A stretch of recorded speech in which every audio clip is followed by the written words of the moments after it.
A lot of people don't know what shoes to wear at the gym, and they wear these shoes that are super tight, kind of like an oval, versus like you want a wider toe box. Mine are a little bit wider. Your feet are not shaped like Yeah, they're not shaped like that. So you want to be able to spread out. Your toes are actually splayed out, right? Yeah, exactly. You want the wide toe box because that's how your foot's designed, obviously. Yeah. So it is amazing what happens with a wide toe box and with a flat soled shoe like this with no heel lift. There is an adaptation period where you're like, oh, I feel so good. So you walk miles in them and all of a sudden you're like, oh my God, my feet kill. Yeah. You want to take it slow because everything's connected, right? Like there's an old saying that death begins at the feet. Yeah. So if you take care of your feet and your feet are strong, now your ankles get stronger, your knees get stronger, your hips get stronger, your back gets stronger, things don't hurt as much. Okay. You just feel so much better. Anytime you're elevating your heel, you're just shortening your Achilles. Right. Which that's why we always, tell women like wearing high heels isn't good, but guys are kind of wearing high heels when you walk around with those. And then if you're shortening up your Achilles, over time you shorten up anything, over time it's gonna lead to injuries and issues. And what is the amount of time it takes to actually get used to this so you can walk miles in these? And do you run in these? It's kind of individual.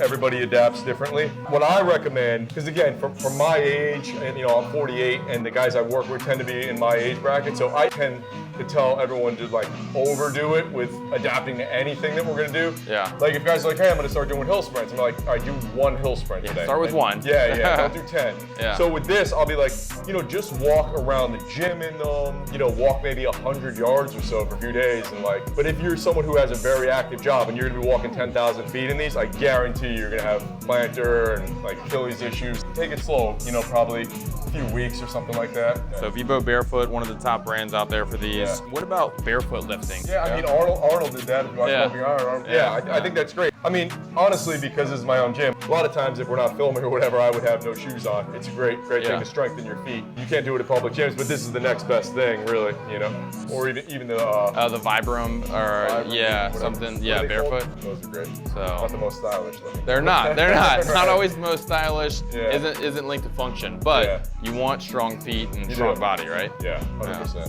Yes.